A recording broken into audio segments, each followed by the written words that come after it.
Fala galera, Jana Nutri de novo por aqui e hoje eu vim largar o bizu das respostas das perguntas de vocês no meu último vídeo. Então, antes da gente começar, já se inscreve no canal, ativa as notificações, curte esse vídeo, compartilha e não esquece de deixar um comentário também. Vamos nessa? A primeira pergunta foi: se eu não consumir todos os nutrientes de forma suficiente no meu dia, vale a pena fazer uma suplementação? Com certeza, mas só quem vai saber se você precisa dessa suplementação e de que suplementação é o nutricionista, né? Por si só, você não tem como ter acesso a essa informação, e cuidado com a autossuplementação, ela não é interessante. E isso também já puxa para a segunda pergunta, que foi a seguinte: por que é importante fazer várias refeições ao longo do dia? Nosso corpo, ele não tem a capacidade de absorver todos os nutrientes de vez. Por isso que a gente precisa se alimentar várias vezes no dia, mas isso não significa que tenha que ser de 3 em 3 horas. E isso é um mito muito grande que a gente vê por aí, né? As pessoas falando, pra fazer dieta, pra ser saudável, tem que comer de 3 em 3 horas. Não, na verdade não. A gente tem que comer mais de uma vez por dia porque existe alguma interação entre os nutrientes. Então a vitamina X pode atrapalhar a absorção da vitamina Y, do mineral A, e aí vai. E quem é que vai saber quais momentos você tem que comer tal nutriente, tal alimento, para não atrapalhar a absorção de algum nutriente? É o nutricionista. A gente estuda isso, a gente estuda todas essas interações e etc. Por isso que tomar esses polivitamínicos de farmácias também não é interessante. Por quê?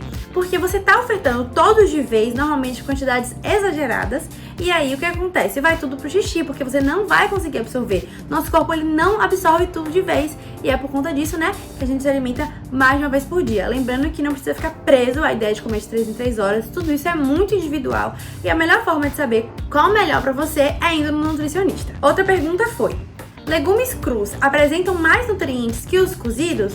Então, depende. Por quê? Porque o cru, ele normalmente tem mais fibra, mas tem alguns outros que depois que passam por métodos de cocção, eles exacerbam, né, aumentam a quantidade de algum nutriente também, como é o caso do tomate, que quando ele é esquentado, ele tem mais licopeno do que o tomate que o cru. E a beterraba e a cenoura, por exemplo, eles têm mais fibras cru do que cozido. Então, mas isso não significa que não seja interessante consumir cozido, também. Até porque, quando a gente cozinha a beterraba, a gente diminui a quantidade de um fator antinutricional que tem nela, então ela fica mais nutritiva, mais interessante pra gente também. E aí, por isso que depende, né? É muito individual de cada nutriente, de cada alimento, e aí não tem como dar uma resposta genérica, porque é realmente uma coisa que depende do vegetal, do legume que a gente tá falando. Essa pergunta é muito boa. Sou viciada em chocolate. Existe algum chocolate mais saudável? Então, eu não gosto de separar alimentos saudáveis de alimentos não saudáveis, eu não acredito nessa cultura. E o chocolate, eu acho ele um alimento super saudável. Qual é a grande questão? A gente tem que consumir de maneira normal e não de maneira exagerada. O chocolate ao leite comum, normal, ele tem muito açúcar, né? E aí acaba que a gente pode liberar pico de insulina, aumentar a inflamação, nem sempre vai ser uma boa. Mas a gente tem o chocolate com maiores porcentagens de cacau, né? Chocolate 70, 80% cacau, que também são gostosos, também tem açúcar, mas tem em quantidade menor, tem mais cacau. E nisso de ter mais cacau, a gente tem mais propriedades fitoquímicas, né? Antioxidantes e anti-inflamatórias. Diferente do chocolate ao leite, que a certo ponto começa a produzir um certo tipo de inflamação, o 70, 80% cacau, ele faz o efeito contrário, né? Ele é mais anti-inflamatório. E aí eu gosto mais de recomendar ele quando a gente vai estar pensando em um consumo diário, por exemplo. Mas se você quiser comer um chocolate que você gosta um dia, no final de semana, não tem problema nenhum. O excesso é que não é interessante. Fazer jejum pode ajudar a emagrecer de forma saudável? Pode, mas não quer dizer que vá. Por quê? Porque a grande questão do jejum é que ele tem que ser feito de forma orientada e prescrita por um nutricionista. Porque a gente tem alguns possíveis prejuízos e isso a gente tem que fazer com muita recomendação, muita cautela com cada paciente, não é para qualquer pessoa. Então o estado de jejum pode causar no momento, na janela de alimentação, uma compulsão e uma necessidade do organismo de comer em quantidades exageradas. E também tem o fato de que o que é que você está comendo quando vai se alimentar, né? Quando sai do jejum. Porque se for uma alimentação muito calórica, você não vai ter o déficit calórico, que na verdade é ele que vai causar o emagrecimento.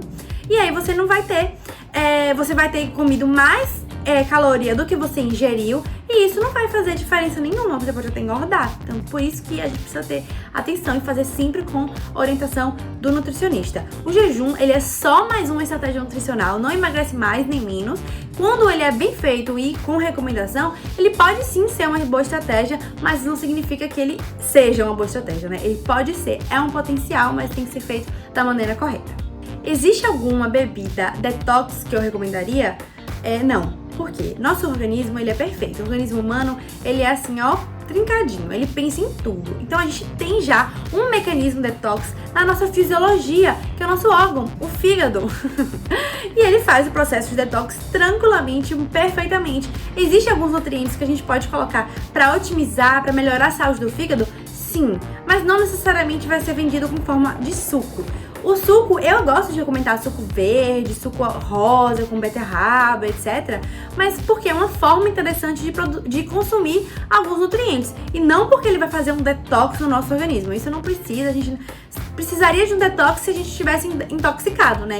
E com uma alimentação muito com gordura saturada, fast foods, a gente não vai ter uma intoxicação alimentar com isso, né? A gente pode ter uma inflamação, a gente pode ter alguns malefícios na nossa saúde, mas não é uma intoxicação. Quais alimentos podem ser congelados de maneira correta e saudável? Basicamente, todos os alimentos podem ser congelados. Qual é a grande questão? Tem que ser feita com orientação de um profissional. Por quê? A gente faz o branqueamento. A gente pega a verdura, o legume, a folha, e aí você vai passar numa água quente e depois numa água gelada. O ponto é, cada alimento tem o seu próprio tempo. O tempo que vai precisar ficar na água quente e o tempo que vai precisar ficar na água gelada. É por isso que precisa ser feito de forma com orientação de um profissional, pra gente entender ali realmente qual o tempo que precisa ficar pra gente manter as características de textura, de sabor, de cheiro e também as características nutricionais. Como elaborar um cardápio saudável para uma semana? Então, isso aí não tenho como responder aqui, porque precisa entender muito quem é você, enfim, não posso dar uma orientação dessa muito generalizada, mas o que eu posso falar é, sempre o que for mais natural vai ser mais saudável, né? Então, sempre tentar consumir mais frutas, mais vegetais, mais legumes, crus, tomar suco, enfim, em vez de consumir produtos prontos, né? Então, em vez de consumir fast foods industrializados ou processados, né? Eu gosto muito da frase, descascar mais e desembalar menos. Isso aí, você já tá começando por um bom caminho para começar a vida saudável. E aí, vocês também me pediram sugestões de comidinhas saudáveis e gostosas. E aí, eu vou convidar vocês a irem no meu perfil do Instagram, @JanaínaFNutri, que lá eu tenho várias receitas.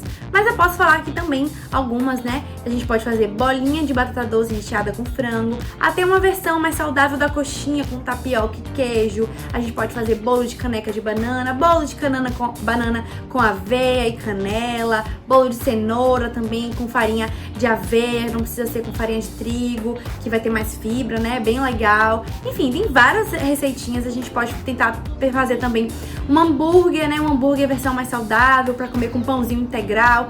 Tudo isso a gente consegue adequar dentro de uma alimentação estruturada, com uma rotina boa, não tem problema nenhum. Enfim, foi isso. Eu espero que vocês tenham gostado. Eu espero que eu tenha respondido as dúvidas de vocês de forma tranquila. Comenta aqui se vocês gostaram. E mais uma coisa, né? Eu tenho no meu Instagram algumas receitinhas e tenho inclusive um e-book de alimentação saudável, de dicas pra gente ter uma vida saudável durante essa quarentena, né? Algumas diquinhas, coisas que podem fazer pra melhorar nosso sistema imune, etc. Então, quem se interessou, clica no link da minha bio do Instagram, JanaínaFNutri, e lá você pode baixar o e-book. E também, quem quiser mais informações sobre como é que eu tô trabalhando, como é que eu tô atendendo, como é que funciona minha consulta, também é lá nesse link na bio do meu Instagram. E aí você tem um link que vai direto para o WhatsApp, você pode conversar comigo, me fala que você veio aqui do YouTube, e aí vai ser muito legal. Enfim, espero que vocês tenham gostado. Beijo grande!